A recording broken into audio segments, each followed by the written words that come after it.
Hello everyone, welcome back to my channel Caring Diaries The Nurse। তোমরা যদি West Bengal staff nurse grade 2 form fill up করেছো এবং CBT দেবে তাহলে অবশ্যই ভিডিওটি স্কিপ না করে পুরোটা দেখবে।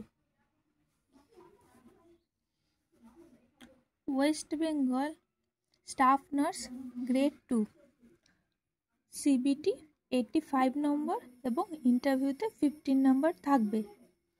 তোমাদের আজকে সিবিটি প্রিপারেশন নিয়ে ডিসকাস করব। দেখো, পোস্ট বেসিক বিএসসি নার্সিং এবং বেসিক বিএসসি নার্সিংদের এক্সাম হবে 21শে ডিসেম্বর এবং জিএনএমদের এক্সাম হবে 31শে ডিসেম্বর এবং 1 জানুয়ারি এবং এগুলো বিভিন্ন রকমের শিফটে হবে। এখনও সেটা ফাইনাল কবে হবে তার নোটিশ বেরোবে। সিবিটি 100 নম্বরের হবে, সেখানে 50টা কোশ্চেন থাকবে, তাহলে প্রতিটা কোশ্চেনের জন্য 2 নাম্বার থাকবে এবং যদি একটা আনসার ভুল হয় তাহলে 0.5 মাইনাস হবে এবং 1 ঘন্টা সময় থাকবে। এটা হলো সিবিটি এক্সামের মার্কস ডিস্ট্রিবিউশন এবং টাইমিং। এবার তোমরা যদি সিবিটির জন্য ভালোভাবে প্রিপারেশন নিতে চাও তাহলে তোমরা কি করতে পারো। তোমরা যেহেতু দেখলে এখন বিএসসি এবং পোস্ট বেসিক বিএসসিদের 1 মাসেরও কম টাইম আছে এবং জিএনএমদের ওই 1 মাস 10 দিন মতো সময় আছে। তাহলে ফার্স্টে তোমাদের আগের ভিডিওতেও বলেছিলাম সিলেবাসটা প্রিন্ট করে নিজের কাছে রাখবে অথবা একটা খাতায় লিখে রাখবে। সিলেবাসের মধ্যে major subject fundamental, community health nursing, mental health nursing, অপস এবং মেডিকেল সার্জিক্যাল নার্সিং এবং বাকি যা সিলেবাসে আছে physiology, microbiology, infection control, safety, pharmacology, biochemistry, nutrition, জিএনএমদের আবার ফার্স্ট এডও আছে, এছাড়া রিসার্চ, এগুলো মাইনর সাবজেক্ট। তোমাদের কোনো নন নার্সিং থাকবে না। তোমরা আগে সিলেবাসটা এক জায়গায় নোট ডাউন করে রাখবে। এবার হচ্ছে তোমরা কি স্টাডি মেটেরিয়াল ফলো করতে পারো। তোমরা পিআর ইয়াদবের থিওরি বুক পাওয়া যায়, সেই থিওরি থেকে থিওরি এবং পিআর ইয়াদবের এমসিকিউ বুক থেকে এমসিকিউ প্র্যাকটিস করবে এবং তোমাদের যে জিএনএম বা বিএসসি নার্সিং করার সময় যে টেক্সট বুক ছিল সেটাও তোমরা ফলো করতে পারো এবং এমসিকিউ প্র্যাকটিসের জন্য তোমরা কোনো টেস্ট সিরিজ জয়েন করতে পারো বা ইউটিউবে অনেক এমসিকিউ হয় সেগুলো তোমরা দেখতে পারো। এছাড়া যদি কারোর পিআর ইয়াদব ভালোভাবে পড়া থাকে বা আরও যদি কিছু পড়তে চায় তো সে টার্গেট হাই বইও ফলো করতে পারে, কিন্তু এখন যেহেতু তোমাদের কাছে বেশি টাইম নেই তার জন্য টার্গেট হাই অনেক মোটা বই, অনেক কোশ্চেন আছে, তো ওর থেকে ভালো তোমরা পিআর ইয়াদবটা 2বার 3বার যত বেশিবার পারো রিভিশন দাও। হচ্ছে তোমাদের একটা প্রপার ডেলি রুটিন বানাতে হবে এবং যে যার সিচুয়েশন অনুযায়ী সেটা বানাতে পারো। আমি একটা আমার মতো করে বানিয়েছি, তোমরা চাইলে এটা ফলো করতে পারো অথবা বেস্ট হয় তোমরা এটাকে দেখে নিজেদের মতো মডিফাই করে নিতে পারো, এটা তোমাদের সুবিধা হবে। দেখো, সকাল 6টা থেকে 7টা তোমরা ফ্রেশ হলে, এক্সারসাইজ করলে, তোমার আজকে দিনে কি করবে তার লিস্টটা আরেকবার চেক করে নিলে এবং হালকা ব্রেকফাস্ট করে নিতে পারো সকালবেলা উঠে। এরপর তোমরা 7টা থেকে পড়তে বসলে 7টা থেকে 9:30 টানা 2.5 ঘন্টা তোমরা স্টাডি করলে। তোমরা অবশ্যই চেষ্টা করবে যে যেখানে স্টাডি করবে সেখানে যেন তোমরা প্রপার চেয়ার টেবিল নিয়ে বসে এবং যেখানে আওয়াজ কম হবে সেখানে শুধু পুরো কনসেন্ট্রেশনের সাথে ভালোভাবে পড়বে। এমন না যে তুমি টাইম মেনটেন করছো অথচ কিছু পড়া হচ্ছে না। 9:30 থেকে 10টার সময় যদি কিছু খাবার খেতে হয় সেটা খেলে অথবা ব্রেক নিলে একটু রেস্ট করতে পারো, তারপর আবার পড়তে বসবে। 10টা থেকে 12:30 আবার তোমরা 1.5 ঘন্টা পড়লে। তারপর উঠে তোমরা চান টান করলে, লাঞ্চ করলে, তারপর 1:30 থেকে 2:30 তোমরা এমসিকিউ প্র্যাকটিস করলে। তোমরা যে টেস্ট সিরিজ নিয়েছো সেখানেও প্র্যাকটিস করতে পারো, অথবা পিয়ার যাদবের এমসিকিউ বইটা থেকে তোমরা এমসিকিউ প্র্যাকটিস করলে। তোমরা ফার্স্টে চেষ্টা করবে এমসিকিউগুলো নিজে থেকে করার, তারপর তোমরা অ্যান্সারটা দেখবে। তারপর তোমরা এমসিকিউ করার পর যে এমসিকিউগুলো ভুল হয়েছে সেগুলো তোমরা অ্যানালাইসিস করবে। তারপর আবার তোমরা 3টে থেকে 4টে এমসিকিউ প্র্যাকটিস করবে, এবং 4টে থেকে 4:30 আবার যে এমসিকিউগুলো প্র্যাকটিস করেছো সেটা অ্যানালাইসিস করবে। তোমাদের পরীক্ষা মেনলি দুপুরবেলা হওয়ার সম্ভাবনা বেশি, তাই তোমরা দুপুরবেলা এমসিকিউ প্র্যাকটিসই করবে। 4:30 থেকে 6টা আমি ফাঁকা রেখেছি, তোমরা এখানে স্টাডি স্লট রাখতে পারো, বা যদি তোমাদের কিছু কাজ থাকে সেটা করতে পারো। এখন অনেক কন্ট্রাকচুয়াল পোস্ট বেরিয়েছে, সেটা অনলাইন ফর্ম ফিল আপ করা, বা তোমাদের যদি কিছু দরকারি থাকে তাহলে সেগুলো করতে পারো। কিন্তু যদি কিছু না থাকে তো অবশ্যই এখানে তোমরা একটা স্টাডি স্লটই রাখবে।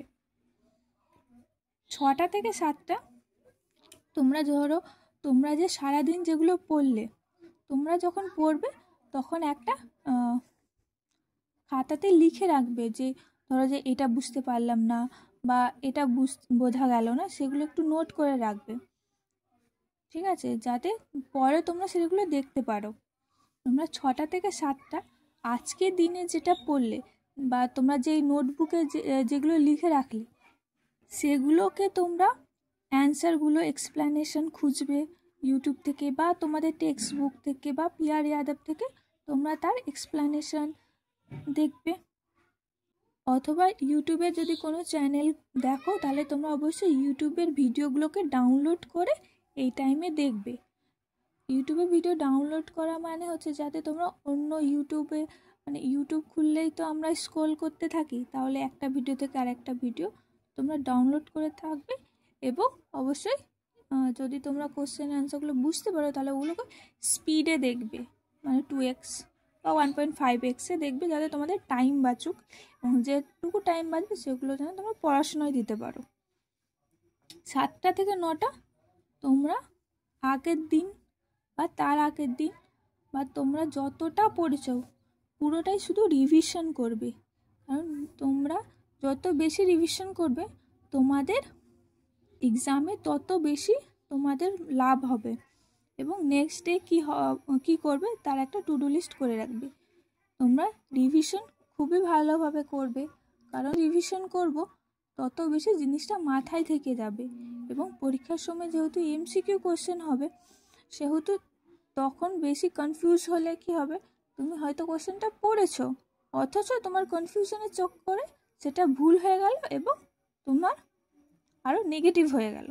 সো তোমরা রিভিশন অবশ্যই করবে, এবং প্রতিদিন তোমাদের জন্য প্রতিটা দিন খুব ইম্পর্টেন্ট, ইচ ডে কাউন্ট।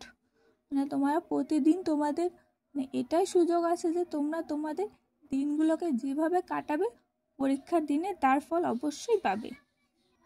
তোমাদের পড়ার সময় তো বললামই, একটা নোটবুক রাখবে।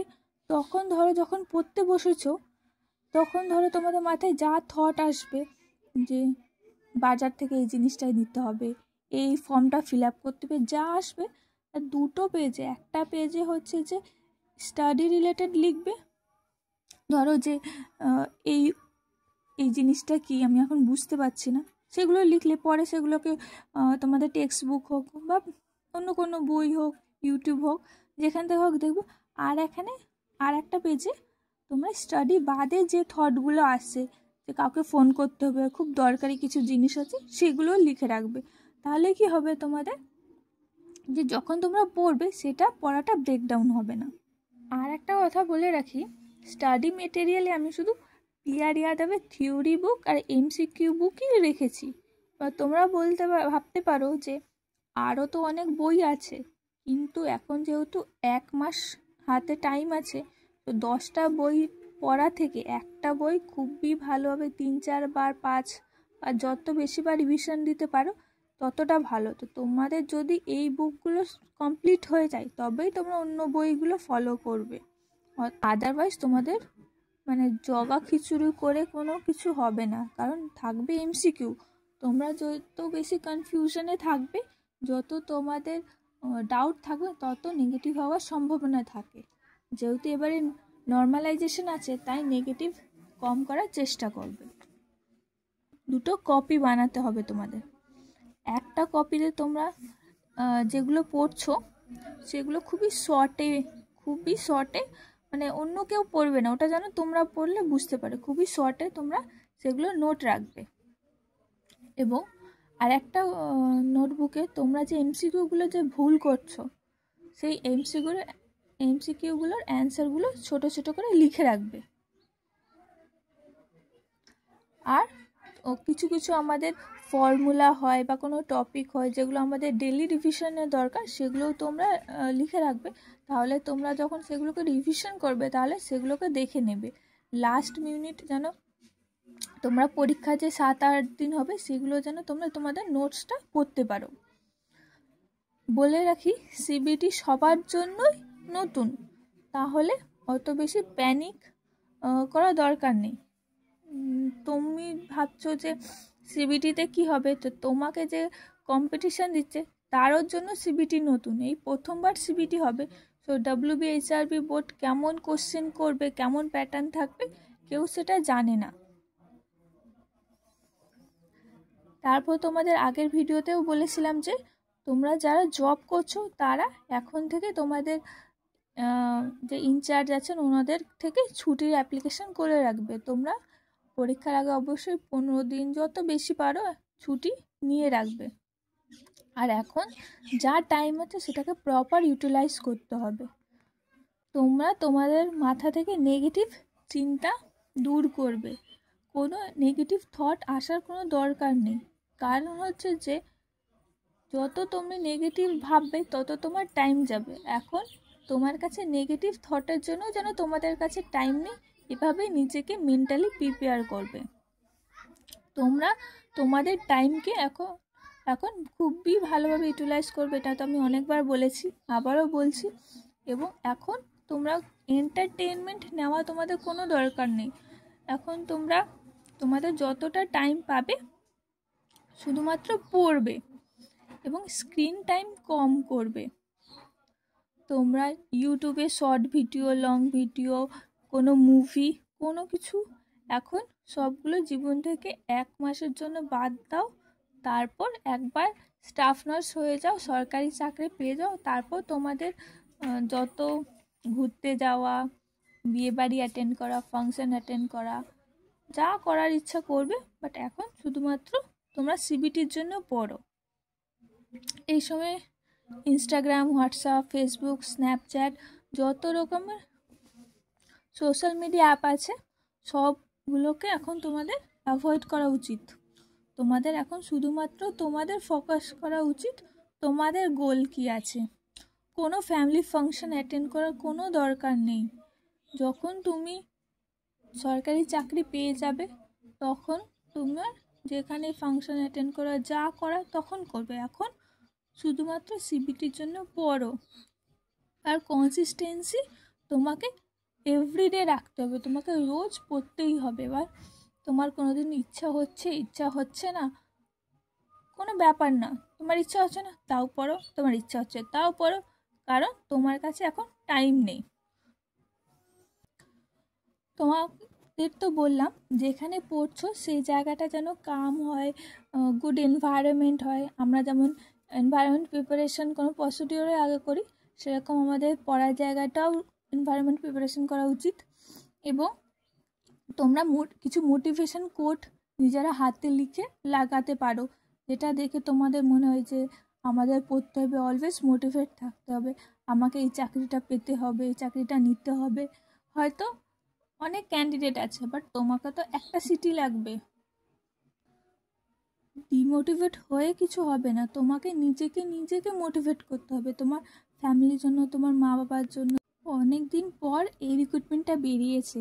এই রিক্রুটমেন্ট পর আবার কতদিন পর বেরোবে, তখন কম্পিটিশন কেমন থাকবে, তখন আরও হয়তো অনেক ক্যান্ডিডেট টাইম, যতটা এনার্জি, মানে তুমি যেন সিবিটি রেজাল্ট আসার পর এটা আফসোস না থাকে যে আমি পড়িনি বলে আজকে আমার হলো না। তুমি তোমার বেস্টটা দাও, অবশ্যই ভালোই হবে। All the very best. এবং ভিডিওটি ভালো লাগলে অবশ্যই লাইক শেয়ার অ্যান্ড সাবস্ক্রাইব করবে।